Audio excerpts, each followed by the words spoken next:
Insurance Payor1 subtab of your patient's case details.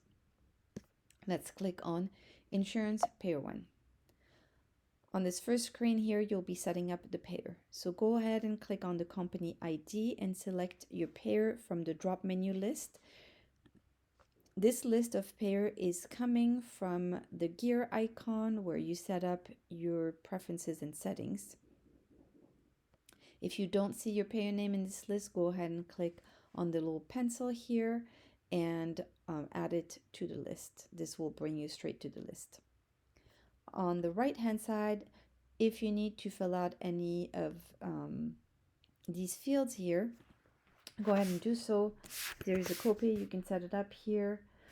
If there is a policy date for this patient, go ahead and enter the starting and ending date for that policy.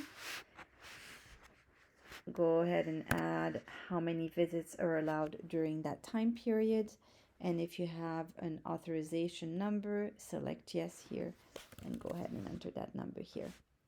You then have two boxes here where you can just simply store information about the payer or lawyer comments. This information does not default anywhere else. This is just a storing place for it. Next, we'll be setting up the CMS 1500 preferences for that patient.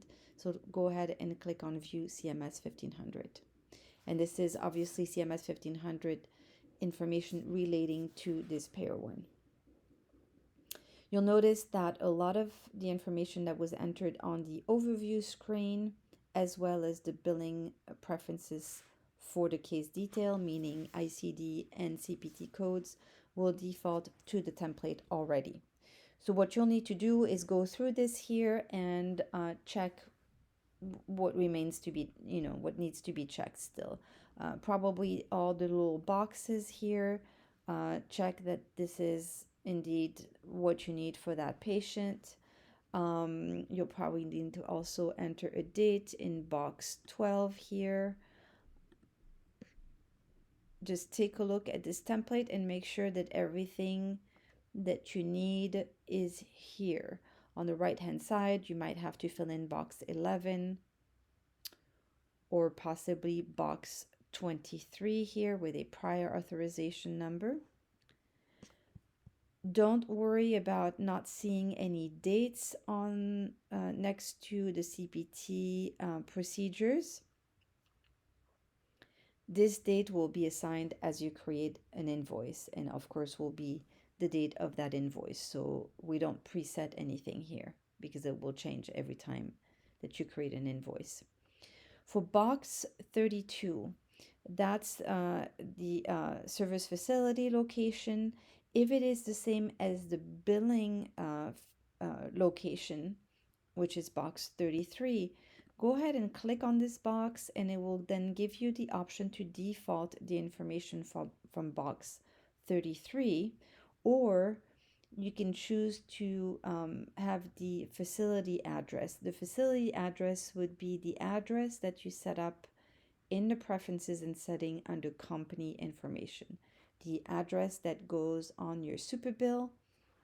If that's the address that you'd like to have in box 32, go ahead and click on facility address, and that's what's going to default there.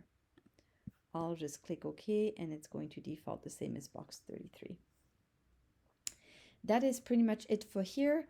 I will not talk about these little bubbles here right now. They pertain to each of the payer, but it mostly pertain to printing an invoice, whether or not you want your preferences from Insurance Payor1, Payor2, or Payor3 to show up on that invoice. So we'll go over that in more detail when we get to invoicing part of the database.